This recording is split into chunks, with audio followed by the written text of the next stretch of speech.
Kiwis are debating whether we should change our national flag. It's been around since 1902. The royal blue background represents the blue sea and the sky surrounding us, and the stars of the Southern Cross signify our place in the Southern Pacific Ocean. The Union flag recognises our historical foundations and that New Zealand was once a British colony.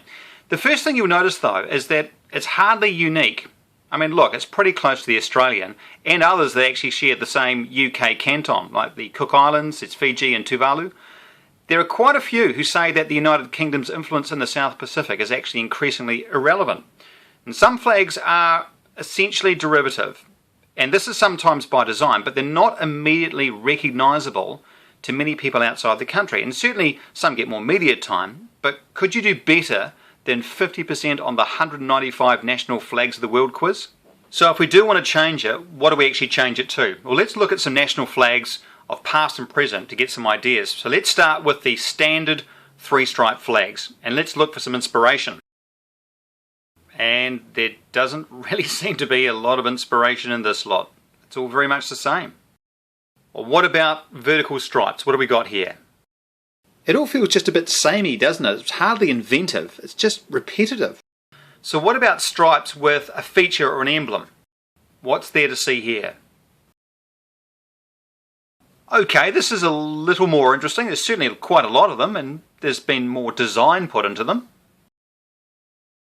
Yeah, it's a bit better, but there's quite a lot of similarity with some of these flags. For example, Poland is just the inverse of Indonesia, which is the same as Monaco, and it's pretty close to Malta. Chad and Romania are pretty close, and they're very similar to Andorra and Moldova.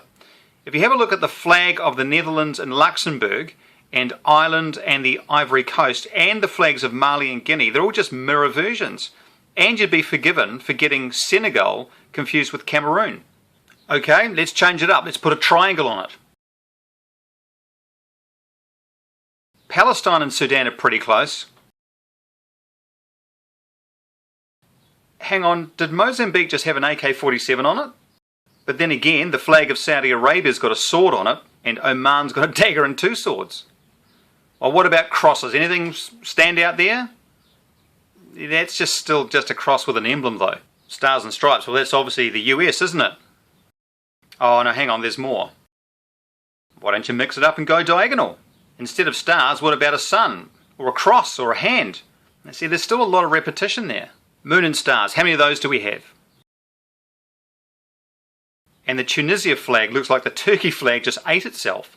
So what flags actually stand out as unique? South Africa, Seychelles, Brazil, Japan, South Korea? I mean, they're interesting. It's more like it. They're not derivative. They make a bit of a statement. Look at me, I'm different.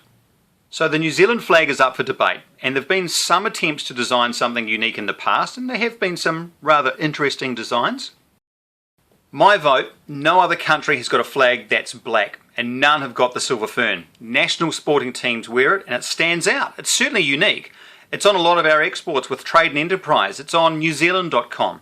It's on our passport. It's used in many government departments. It's already a default emblem of this country.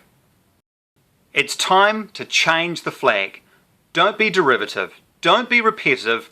Be unique. And let's get behind a flag that there could be no doubt who it represents.